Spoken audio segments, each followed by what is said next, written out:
سەڵاتان لێبێت دیارە کەشناسی هەرێمی کوردستان هۆشداری داوەتە هاوڵاتیانی هەرێمی کوردستان کە لە چەند کات ژمێریدا هاتوودا ئەگەری بارانێکی بەهێز هەیە و لە ئەنجامی ئەو بارانەدا چەند شارێکی هەرێمی کوردستان تووشی ڕووداوی لافاو دەبن. سنووری ئیدارەی سۆرانیشتێکە لەو شارانێکە ناوی هاتووە و ئەگەری دروستبوونی لافاوەیە. بۆ مەبەستە سەردانی بەرگری شارستانی سۆرانمان کرد بۆ ئەوەی زیاتر زانیاری وەرگرین لە وتەبێژی بەڕێوەبەری بەرگری شارستانی سۆران بەڕێز ڕایت ڕەوەند بۆ وەرگرتنی زانیاری زیاتر ئەگەر بکرێ لەگەڵمان بی. سڵاتان لێبێت ئەگەر بکرێ باس لەو یاخود ڕێکارەکانی خۆپارێزی بکەن لە ئەگەری دروستبوونی هاڕۆدار. بەناوی خی گەورە مێهرەبان دوای ئەوەی کەشناسی ئەوەی بڵاو کردەوە کە بوونی ئەگەرێکی بارانبارین لە ناوچەکانمان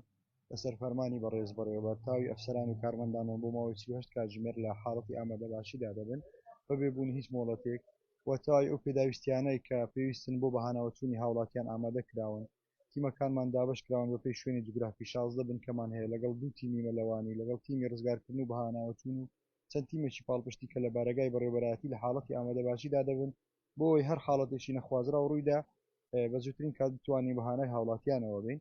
و هەماهەنگی باشمان هەیە لەگەڵ فەرمانگە پەیوەنددارەکانی وەکو شارەوانی و ڕێگاوبان و هەموو ئەو فەرمانگانێکە پەیوەندیدارن بۆی ئەگەر حاڵەتێکی نەخوازرا بوو بە ئامێر و کەلوپەلی پێداویستی ئەوانیش بەکار بهێنرێن بۆ ئەوی بتوانین ڕێگری بکەین لەوەی زەرەرزیان تووشی هاوڵاتیان بە یاخۆ زیانی جانی لێ بکەوێتەوە و داواکاریشی لە هاوڵاتیان لە کاتی بوونی